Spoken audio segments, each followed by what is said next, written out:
ফিরে এলাম বিরতির পর, চোখ রাখবো অন্যান্য খবরে। পশ্চিমবঙ্গ রাজ্য সরকারি পেনশনার্স সমিতি হুগলি জেলা কমিটির ডাকে চুচুড়া ঘড়ি মোড়ে অনুষ্ঠিত হলো গণ অবস্থান ও বিক্ষোভ সভা।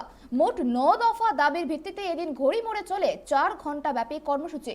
অবস্থান চলাকালীন জেলা শাসকের কাছে স্মারকলিপিও জমা দেওয়া হয়।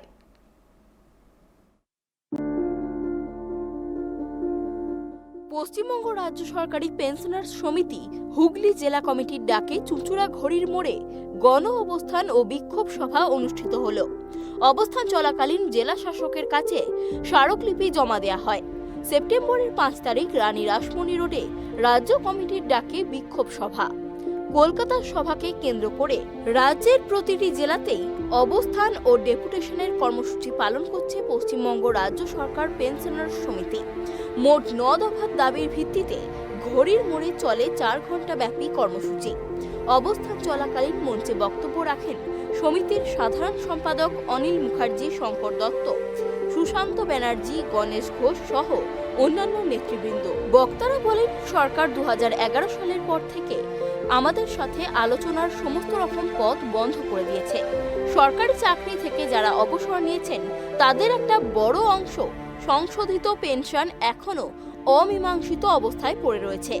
বকেয়া রয়েছে 31% মহার্ঘ রিলিফ। চিকিৎসা ব্যবস্থা থেকে শুরু করে সরকারি বিভিন্ন রকম সুযোগ সুবিধা থেকে বঞ্চিত হচ্ছেন কর্মচারীরা। সমস্ত মানুষ যারা 60 বছরের ঊর্ধ্বে সকলকেই পেনশন দেওয়া, তাহলে বিভিন্ন বৈষম্য থাকছে না। এটা ইমিডিয়েট করা দরকার। এই যে করোনা পরিস্থিতি দেখা গেছে যে আমরা 7,000 টাকা যদি মানুষকে দেওয়া হতো তাহলে মানুষের এই দুর্দশাটা হয়তো নামতো না। এটা আমাদের একটা ডিমান্ড, সমস্ত স্তরের মানুষ আর 60 ঊর্ধ্ব বয়স তাদের পেনশন দিতে হবে। আমরা দাবি করছি সমস্ত স্বল্প সঞ্চয়গুলো আছে, পোস্ট অফিস, ব্যাংক, ইন্টারেস্ট কমতে কমতে তলানি ঠেকে গেছে। কাজে সেই জায়গায় দাঁড়িয়ে যারা প্রবীণ নাগরিক তাদের পেনশনটা, তাদের ইন্টারেস্ট যদি কমে যায় তাদের সংসার চালানোই দায়। এই জন্য আমরা এইটাও বলছি যে যারা প্রবীণ নাগরিকদের স্বল্প সঞ্চয় সুবিধাটা যেন কমানো হয়। আমরা এটা দাবি করছি যে চুক্তি কোথায় লোক যারা নিয়োজিত হয়েছে তাদের রেগুলার কর্মচারী আছে তাদের সমতুল বেতন দিতে হবে। কারণ একজন কাজ করবে সমান কিন্তু সে বেতন পাবে সামান্য, এটা হয় না। সভা চলাকালীন জেলা শাসক দপ্তরে 5 জনের প্রতিনিধি দল 9 দফা দাবিতে স্মারকলিপি জমা দেন। প্রতিনিধি দলে ছিলেন অনিল মুখার্জি, সুশান্ত ব্যানার্জি, অলোকেশ ভট্টাচার্য, সন্তোষ কুমার দত্ত ও তপন আমিন। স্মারকলিপিতে উল্লেখ করা হয়, নিত্য প্রয়োজনীয় দ্রব্যের দাম নিয়ন্ত্রণ করতে হবে, সর্বস্তরের 60 মানুষদের জন্য পেনশন চালু করতে হবে, বেকার যুবক যুবতীদের শূন্য পদে নিয়োগ করতে হবে, ন্যায়সঙ্গত ট্রেড ইউনিয়ন আন্দোলনের ওপর বাধা সৃষ্টি এবং প্রতিহিংসামূলক বদলির আদেশসমূহ বাতিল করতে হবে। হুগলি থেকে সোমনাথ ঘোষের রিপোর্ট, ট্রাইব টিভি।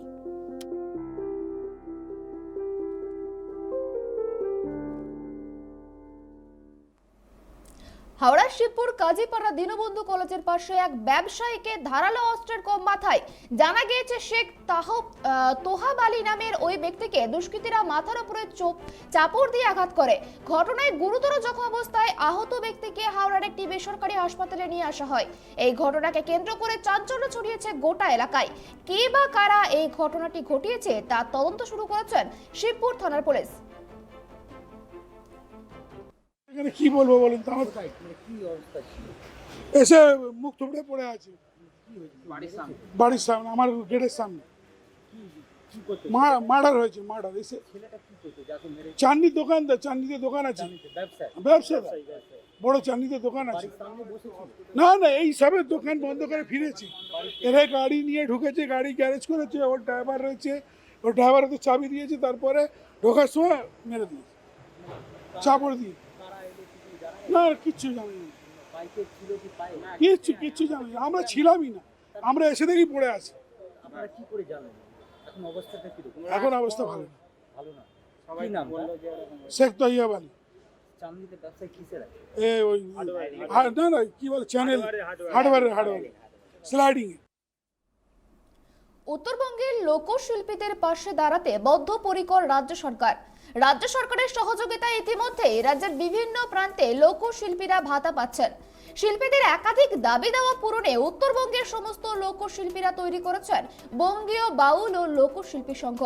বাউল, খনগান, পালাগান সহ বিভিন্ন লোকসঙ্গীতের সঙ্গে যুক্ত উত্তরবঙ্গের মোট 7টি জেলা থেকে শিল্পীরা এদিনের এই রাজ্য সম্মেলনে অংশগ্রহণ করেন।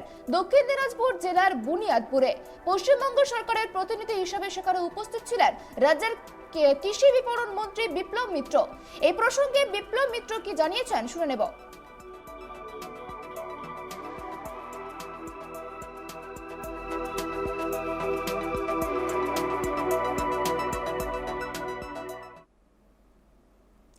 বালি মাফিয়াদের পাকড়াও করতে নতুন পন্থা বেছে নিলেন বিএলআরও। বালি মাফিয়ারা যেন বালি গাড়ি চিনতে না পারে সেই কারণে অন্য গাড়ি নিয়ে নদী বেডে হানা দিল জলপাইগুড়ির সদর বিএলআরও। জানা গিয়েছে বেআইনিভাবে নদী থেকে নাম্বার প্লেটহীন ট্রাক্টর দিয়ে বালি তোলা হচ্ছিল। গোপন সূত্রে খবর পেয়ে জলপাইগুড়ির সদর বিএলআরও তুহিন বিশ্বাসের নেতৃত্বে একটি টিম শনিবার সকালে জলপাইগুড়ির সদর ব্লকের কোন পাকড়ি সরকার পাড়া এলাকার যমুনা নদীতে অভিযান চালায়। দেদার চলছিল বেআইনিভাবে বালি তোলার কাজ। সাত সকালে পৌঁছে সদর বিএলআরও এবং কর্মীরা রুখে দিল সেই বেআইনি বালি তোলা বাজেয়াপ্ত নাম্বারবিহীন ট্রাক্টর। পলাতক চালক। এই ধরনের অভিযান লাগাতার চলবে বলে জানান বিএলআরও তুহিন বিশ্বাস।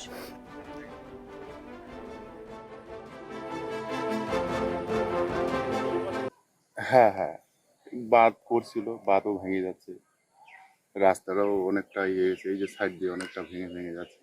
কিছু এই যে বালি কি ডেলি প্রতিদিন? হ্যাঁ, প্রতিদিনই উঠে নিয়ে যায়। হ্যাঁ, প্রতিদিনই উঠে নিয়ে যায়।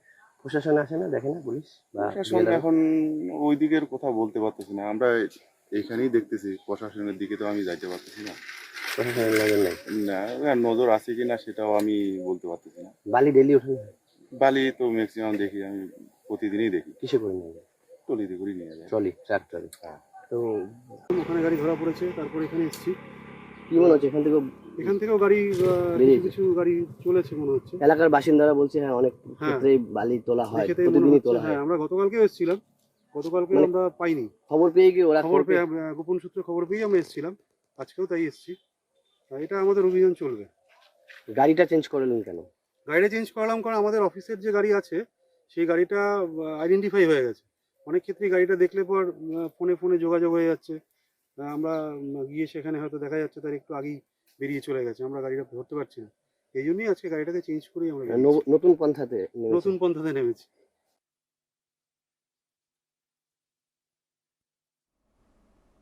দেশজুড়ে নিত্য প্রয়োজনীয় সামগ্রীর লাগাম ছাড়া মূল্যবৃদ্ধি সহ একাধিক ঘটনার প্রতিবাদে পথে নামে মহিলা তৃণমূল কংগ্রেস। এই মিছিলটি আসানসোল জিটি রোড গির্জা মোড় থেকে শুরু করে আসানসোল পুর নিগমের নিকট গিয়ে শেষ করা হয়। রান্নার গ্যাসের দাম বৃদ্ধি, জ্বালানি তেলের দাম বৃদ্ধি সহ একাধিক বিষয়কে কেন্দ্র করে কেন্দ্র সরকারের বিরুদ্ধে একাধিক প্রশ্ন তুলে এই মিছিল করা হয়।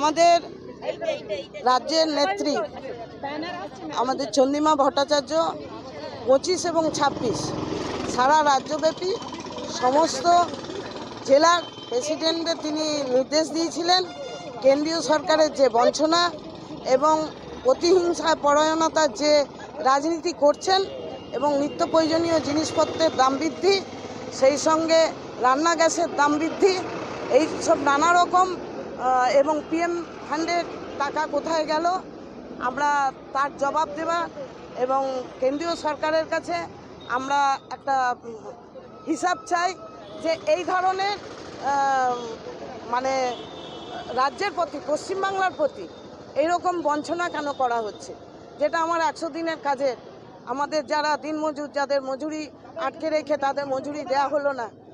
বারবার মমতা ব্যানার্জি সেটা জানানো সত্ত্বেও গরিবদের মজুরি আটকে দেওয়া হলো, সেটা কেন আমাদের পশ্চিমবাংলার ক্ষেত্রেই শুধু হলো। এবার চোখ রাখবো আবহাওয়ার খবরে। রাজ্যে ফের টানা কয়েকদিন বৃষ্টির সম্ভাবনা রয়েছে। উত্তরবঙ্গ এবং দক্ষিণবঙ্গ দুই জায়গাতে বৃষ্টি হতে পারে, এমনই পূর্বাভাস আলিপুর আবহাওয়া দপ্তরের। তবে উত্তরবঙ্গে সোমবার পর্যন্ত ভারী বৃষ্টির সম্ভাবনা থাকলেও দক্ষিণবঙ্গে দেখা মিলবে বিক্ষিপ্ত বৃষ্টির। শনিবার থেকে রাজ্য জুড়ে বৃষ্টি বাড়বে এমনটাই আবহাওয়া দপ্তরের সূত্রে খবর। বিগত 48 ঘন্টায় বৃষ্টি না হলেও সপ্তাহের শেষে বাড়বে বৃষ্টি। সোমবার পর্যন্ত এমনই বৃষ্টির পূর্বাভাস রয়েছে। রাজ্য জুড়েই বৃষ্টি বাড়বে, তবে উত্তরবঙ্গে সোমবার পর্যন্ত ভারী বৃষ্টির সম্ভাবনা রয়েছে। দক্ষিণবঙ্গেও বিক্ষিপ্ত বৃষ্টির দেখা মিলবে। সকাল থেকেই কলকাতায় আংশিক মেঘলা আকাশ রয়েছে, তবে তাপমাত্রা ও বাতাসে জলীয় বাষ্প থাকায় অস্বস্তি কিছুটা বাড়বে। আজ অর্থাৎ শনিবার বজ্রবিদ্যুৎ সহ বিক্ষিপ্তভাবে হালকা মাঝারি বৃষ্টির সম্ভাবনাও রয়েছে। সেই সঙ্গে তাপমাত্রা বৃদ্ধি পাবে। সকালে সর্বনিম্ন তাপমাত্রা ছিল 28.2 ডিগ্রি। গতকাল সর্বোচ্চ তাপমাত্রা ছিল 34.5 ডিগ্রি। দুটি তাপমাত্রায় স্বাভাবিকের থেকে 2 ডিগ্রি বেশি। বাতাসে জলীয় বাষ্পের সর্বোচ্চ পরিমাণ 89%। কাল কলকাতায় বৃষ্টি হয়নি। আজ থেকে উত্তরবঙ্গে ভারী বৃষ্টির সম্ভাবনার কথা জানিয়েছে হাওয়া অফিস। শনিবার ভারী থেকে অতি ভারী বৃষ্টির সতর্কতাও রয়েছে কালিম্পং, জলপাইগুড়ি এবং আলিপুরদুয়ার এই 3 জেলায়। দার্জিলিং, কোচবিহার এবং উত্তর ও দক্ষিণ দিনাজপুরেও ভারী বৃষ্টির সতর্কতা থাকছে। অর্থাৎ উত্তরবঙ্গ জুড়েই শনিবার ভারী বৃষ্টির সম্ভাবনা রয়েছে। রবি ও সোমবার বৃষ্টির পরিমাণ কিছুটা কমতে পারে। ওপরের 5 জেলাতেও বিক্ষিপ্তভাবে ভারী বৃষ্টির সম্ভাবনা থাকছে। দক্ষিণবঙ্গে বৃষ্টি হলেও হালকা থেকে মাঝারি বৃষ্টিপাত হবে শনি এবং রবিবার। বিক্ষিপ্তভাবে বজ্রবিদ্যুৎ সহ হালকা থেকে মাঝারি বৃষ্টির পূর্বাভাস রয়েছে। তার আগে তাপমাত্রা কিছুটা বাড়বে, সঙ্গে বাতাসে জলীয় বাষ্পে থাকাও অস্বস্তিও বাড়বে। আগামী কয়েকদিন তাপমাত্রা একই থাকবে। উত্তর 24 পরগনা, দক্ষিণ 24 পরগনা, হাওড়া, কলকাতা, পূর্ব মেদিনীপুর, পুরুলিয়া সহ বাকি জেলাগুলোও ভিজবে। এর মধ্যে কয়েকটি জেলায় বজ্রবিদ্যুৎ সহ বৃষ্টির সম্ভাবনাও রয়েছে। গত সপ্তাহে নিম্নচাপের জেরে বৃষ্টি হয়েছে বাংলায়। গভীর নিম্নচাপ শক্তি বাড়িয়ে অতি গভীর নিম্নচাপে পরিণত হয়েছিল, আর তার জেরে টানা বৃষ্টি হয় বাংলায়। নিম্নচাপের জেরে কলকাতা সহ দক্ষিণবঙ্গের বিভিন্ন জেলায় বৃষ্টি হয়। মৌসুমী অক্ষরেখা রাজস্থানের নিম্নচাপ থেকে রাজস্থানের উপর দিয়ে উত্তরপ্রদেশের বারাণসী এবং বিহারের গয়া হয়ে বাংলায় পুরুলিয়া এবং দীঘার উপর দিয়ে উত্তর বঙ্গোপসাগর পর্যন্ত বিস্তৃত। এই অক্ষরেখা ক্রমশ দক্ষিণবঙ্গ থেকে সরে যাবে। একটি ঘূর্ণাবর্ত রয়েছে দক্ষিণ ঝাড়খণ্ড এবং সংলগ্ন এলাকায়। এছাড়া তামিলনাড়ুতে একটি ঘূর্ণাবর্ত রয়েছে। আগামী 24 ঘন্টায় ভারী বৃষ্টির সম্ভাবনা থাকছে উত্তরবঙ্গ, সিকিম, বিহার, মধ্যপ্রদেশ, ছত্তিশগড় এবং কর্ণাটকে। উত্তর পূর্ব ভারতের রাজ্যগুলি অর্থাৎ অসম, মেঘালয়, মণিপুর, মিজোরাম, নাগাল্যান্ড, ত্রিপুরা এবং অরুণাচল প্রদেশে মঙ্গলবার পর্যন্ত বিক্ষিপ্তভাবে ভারী ও অতি ভারী বৃষ্টির সম্ভাবনা রয়েছে। Bureau report, tribe TV.